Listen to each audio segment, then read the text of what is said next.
नमस्कार. आज आपण मस्त असं खमंग चमचमीत खारं वांगं बनवतोय. तर सुरुवातीला आपण मसाला करण्यासाठी सगळे जिन्नस भाजून घेऊया. कढईमध्ये 1 टेबलस्पून तेल घातलंय. एक मोठा कांदा मी उभा पातळ चिरून घेतला होता, तो घालायचा आहे आणि या कांद्याला छान तांबूस रंगावर परतून घ्यायचं आहे. तर कांदा मी इथे उभा चिरून घेतलाय, तुम्ही बारीक कसाही चिरून घेतला तरी काहीच हरकत नाही. थोडासा तांबूस व्हायला सुरुवात झाली की यामध्ये लगेच लसूण आणि आलं घालायचं आहे. तर साधारण एक मोठी गड्डी लसणाची घेऊन मी ती सोलून घेतली होती. अर्धा इंच आलं साल काढून घेतलं आहे, त्याला पण थोडंसं कट केलं होतं. तर आता हे घालून सगळं एकत्रित 1 मिनिट परतून घ्यायचं आहे. तर कांदा आलं लसूण आता इथे परतून झालेला आहे, छान तांबूस रंग आलेला आहे, तर काढून घ्यायचं आहे. त्याच कढईत आता खोबरं घालूया. तर इथे मी सुक्या खोबऱ्याचे 2 टेबलस्पून काप करून घेतलेत, ते पण छान भाजून घ्यायचेत. घरात अगदी ओलं खोबरं असेल तर ते सुद्धा तुम्ही वापरू शकता. तर आता इथे आपलं खोबरंसुद्धा भाजून झालेलं आहे, काढून घ्यायचं आहे. मसाला थंड होतोय तोपर्यंत आपण वांगे कट करून घेऊया. वांग्याच्या खालचा भाग असतो म्हणजे दांड्याजवळचा असतो, त्याला भरपूर काटे असतात, तर तो भाग काढून घ्यायचा आहे. आणि या दांड्याला पण जे काटे आहेत ते पण सुरीने कट करून घेऊया, म्हणजे काढून घ्यायचेत. तर मी हा वांग्याच्या खालचा आणि देठाकडचा भाग थोडासा कट करून घेतलाय. आता मधून कट करून घेऊया आणि कट केल्यानंतर आतमध्ये चांगलं पाहून घ्यायचं आहे. बऱ्याच वेळेस आतून वांगे किडके असतात. इथे मी पाणी घेतलंय, त्यामध्ये मीठ घालूया आणि मग ही वांगी त्यामध्ये घालायची आहेत, म्हणजे वांगी काळी पडत नाहीत. तुम्ही हवं तर अगदी पूर्ण जो हिरवा भाग असतो तो सगळा काढून घेऊ शकता, कारण बऱ्याच जणांना तो भाग सुद्धा आवडत नाही, तो थोडा कडक वाटतो. मसाला पण थंड झालेला आहे, तर मिक्सरच्या भांड्यात घालूया. पाव कप भाजून घेतलेले शेंगदाणे घालायचेत. 5 ते 6 हिरव्या मिरच्या घातल्या आहेत.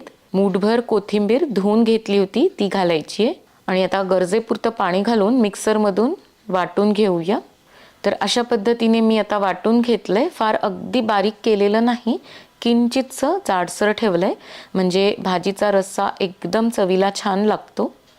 फार जर आपण बारीक केलं तर मग भाजीचा रस्सा घट्ट होत जातो. कढईमध्ये 3 ते 4 चमचे तेल घालायचंय. तेल छान गरम झालं की 1 चमचा मोहरी घालूया आणि मोहरी छान तडतडायला सुरुवात झाली की अर्धा चमचा जिरे घालायचेत. आणि लगेच आता यामध्ये हे चिरून घेतलेले वांगे घालूया आणि हे वांगे आता तेलावर परतून घ्यायचेत. वांगे असे तेलावर थोडेसे आधी परतून घेतले म्हणजे खायला छान लागतात आणि शिजतातही लवकर. तर डाग पडेपर्यंत परतायचेत. आता जवळपास 2 ते 3 मिनिट झाली आहेत. वांगे आपले चांगले परतून झालेत. हलकेसे याला डाग पडायला सुरुवात झाली आहे.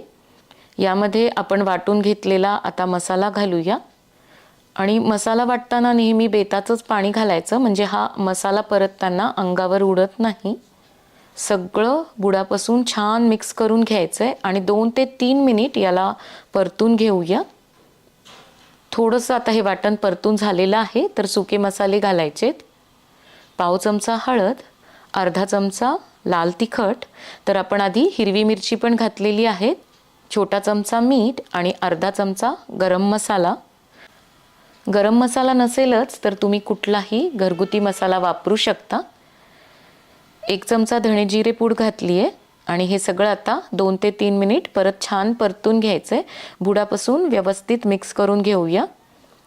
मिक्सरच्या भांड्यात थोडासा मसाला शिल्लक राहिला होता, तर त्यामध्येच मी पाणी घातलंय आणि ते पाणी यामध्ये घालायचं आहे. आता चांगलं हलवून यावर झाकण ठेवूया आणि छान तेल सुटेपर्यंत मसाला परतून घ्यायचा आहे. तर आता कडेने तुम्ही पाहू शकता मस्त असं याला तेल सुटलेलं आहे, म्हणजेच मसाला व्यवस्थित परतून झालेला आहे. आता यामध्ये 1 वाटी सुरुवातीला मी पाणी घातलंय, नंतर गरज पडेल तसं घालायचंय आणि पाणी मी थोडं गरमच करून घेतलं होतं. हे खारं वांगं फार पातळ नसतं, त्यामुळे पाणी बेतानेच घालायचंय. आता झाकण ठेवून छान भाजी शिजेपर्यंत शिजवून घ्यायची आहे. तर आता जवळपास 5 ते 6 मिनिट झाली आहेत. तर आपली भाजी शिजलेली आहे. मध्ये एक वेळेस मी झाकण काढून थोडंसं यामध्ये पाणी घातलं होतं. तर मस्त असा याला रंग आलाय. शेवटी कोथिंबीर घालायची आहे. तर चमचमीत खारं वांग तयार आहे. भाकरी पोळी कशासोबतही खायला एकदम मस्त लागतं.